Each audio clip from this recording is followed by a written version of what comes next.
Hi hello. അപ്പോൾ ഇന്ന് മോളുടെ ഫുഡ് ഇതായിരുന്നു. ഫ്രൈഡ് റൈസും പോലെ ഉണ്ടാക്കി മുട്ട ചിക്കു പൊത്തിയതും പിന്നെ നമ്മൾ ബിസ്ക്കറ്റ് ഉണ്ടായിരുന്നു, അതും കൂടെ കൊടുത്ത് മോളെ വിട്ട് കഴിഞ്ഞിട്ട് പിന്നെ ചെടിക്കൊക്കെ വെള്ളം ഒഴിച്ചു കൊടുത്ത്. കാരണം നമുക്ക് ഇന്നൊന്ന് പുറത്തോട്ട് പോകണം, കുറച്ച് സാധനങ്ങളൊക്കെ മേടിക്കാനുണ്ട്. അപ്പോൾ രാവിലെ തന്നെ പോയിട്ട് വരാമെന്ന് കരുതി. കാരണം മോള് വരുന്നതിന് മുമ്പ് തിരിച്ചു വരണമല്ലോ. കാരണം കട നമുക്ക് വിശദമായിട്ട് അറിയാത്തതുകൊണ്ട് അലയേണ്ടി വരുമോ അറിയാത്തതുകൊണ്ട് ഞങ്ങൾ നേരത്തെ തന്നെ ഇറങ്ങി നമ്മൾ ബസ് സ്റ്റോപ്പിൽ ചെന്ന് കുറച്ച് നേരം നിന്നെങ്കിലും ബസ്സൊക്കെ കിട്ടി. അങ്ങനെ ബസ്സിൽ നമ്മൾ നേരെ പോയത് പള്ളിയിലോട്ട്. ആ പള്ളിയിൽ കയറിയിട്ട് സാധനങ്ങൾ വാങ്ങാനായിട്ട് അവിടെ നിന്ന് ഇങ്ങോട്ട് നടന്ന് സാധനങ്ങൾ ഓരോന്നും വാങ്ങാമെന്ന് കരുതി. അവിടെ നിന്ന് പിന്നെ കുറേശ്ശെ നടന്നാൽ മതി പള്ളി അടുത്തോട്ട് ചെന്നിറങ്ങിക്കഴിഞ്ഞാൽ. അങ്ങനെ പിന്നെ പള്ളിയിൽ ചെന്ന്, ഇതാണ് നമ്മൾ പള്ളി, കൈകെട്ടി യേശോപ്പ എന്ന് പറയും. അപ്പം ഇവിടെ നമ്മൾ മിക്ക വെള്ളിയാഴ്ചകളിലുമൊക്കെ വരുന്നതാണ്.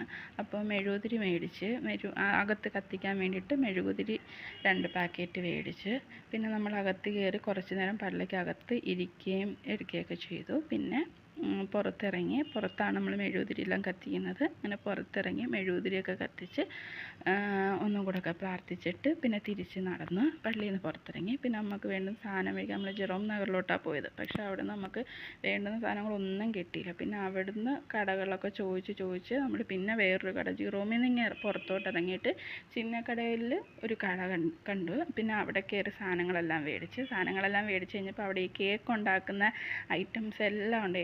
A to Z കാര്യങ്ങൾ അവിടെ ഉണ്ട്. അപ്പോൾ അത് കാണാൻ തന്നെ നല്ല ഭംഗി. അവർ അടുക്കി പറക്കി അതൊക്കെ എന്ന് വെച്ചാൽ ഈ കേക്കിൻ്റെ മേളിൽ ഡെക്കറേറ്റ് ചെയ്യുന്ന സാധനങ്ങളൊക്കെ നല്ല അടുക്കി പറക്കി ഇങ്ങനെ വെച്ചേക്കുന്നതിനകത്ത്.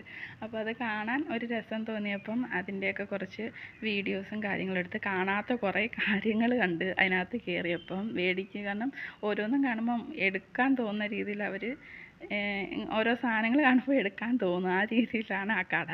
പിന്നെ നമ്മൾ സാധനങ്ങളെല്ലാം മേടിച്ച് കഴിഞ്ഞപ്പം ബസ്സിൽ പോകാൻ പറ്റിയില്ല. കാരണം സാധനം കുറച്ചുണ്ടായതുകൊണ്ട് നമ്മൾ കവറൊന്നും എടുത്തില്ല. അപ്പോൾ അവിടെ നിന്ന് കവറും കൊണ്ട് ബസ്സിൽ കയറിയ സാധനം എല്ലാം തറയിൽ കിടക്കും. പിന്നെ നമ്മളൊരു ഓട്ടോ വിളിച്ച് വീട്ടിൽ വന്ന് പിന്നെ നമ്മൾ ഫുഡൊക്കെ കഴിച്ചതിന് ശേഷമുള്ള കോലമായത്. കാരണം നമുക്ക് ഇച്ചിരി ചോറും കാര്യങ്ങളൊക്കെ ഇരിപ്പുണ്ടായിട്ട് ചോറൊന്നും ഇന്ന് വെച്ചില്ല. അപ്പോൾ അതൊക്കെ എടുത്ത് വെളിയിൽ വെച്ചിട്ടൊക്കെയാണ് പോയത്. അങ്ങനെ അത് കഴിച്ചു.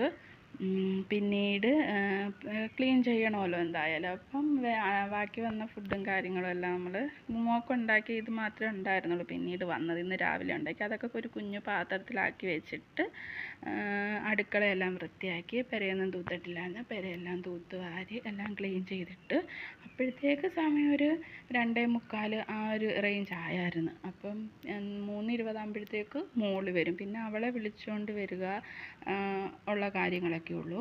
അപ്പം ഇന്ന് കുക്കിങ്ങായിട്ട് ഒന്നും ഇല്ലായിരുന്നു. മോൾക്ക് രാവിലെ ആ ഒരു ഫുഡ് ഉണ്ടാക്കൽ അത് മാത്രമേ ഉണ്ടായിരുന്നുള്ളൂ. കാരണം നമുക്ക് ഫുഡ് ഇരിപ്പുണ്ട്, ഇന്ന് വെച്ചാൽ പിന്നെ അത് അധികം. അപ്പം ഇതിപ്പോൾ രാത്രി എന്തെങ്കിലും ഒന്ന് വെച്ചാൽ മതി. അപ്പം കഞ്ഞി വെക്കാം എന്നാണ് ഉദ്ദേശിക്കുന്നത്. അപ്പോഴത്തേക്ക് മോള് വന്നപ്പോഴത്തേക്ക് അവൾക്ക് കഴിക്കാനുള്ള എല്ലാം കൊടുത്തിട്ട് അവളുടെ പാത്രമെല്ലാം ഇതുപോലെ കഴുകി വെച്ചിട്ട് രാത്രിയാകുമ്പോൾ ഇതിൽ നിന്ന് എടുത്ത് ഞാൻ മാറ്റി വെക്കും. പിന്നെ കട്ടൻ ചായയൊക്കെ ഇട്ട് അവൾക്ക് കൊടുക്കേണ്ട ഫുഡെല്ലാം കൊടുത്ത് അവൾക്കും കട്ടൻ ചായ കൊടുത്ത് അവളുടെ കുളിപ്പിക്കലും കാര്യങ്ങളുമൊക്കെ ആയിട്ട് പിന്നെ മുന്നോട്ട് പോയി. ഇനിയിപ്പോൾ രാത്രിത്തെ ഫുഡ് ഉണ്ടാക്കണം. രാത്രി കഞ്ഞിയാണ് ഉദ്ദേശിച്ചത്, ഇനിയിപ്പം പുട്ടുണ്ടാക്കാമെന്ന് കരുതി. അപ്പം നമ്മുടെ ചാനൽ എൻ്റെ ഇഷ്ടപ്പെട്ട ഒന്ന് സബ്സ്ക്രൈബ് ചെയ്ത് സപ്പോർട്ട് ചെയ്യണേ. ബൈ.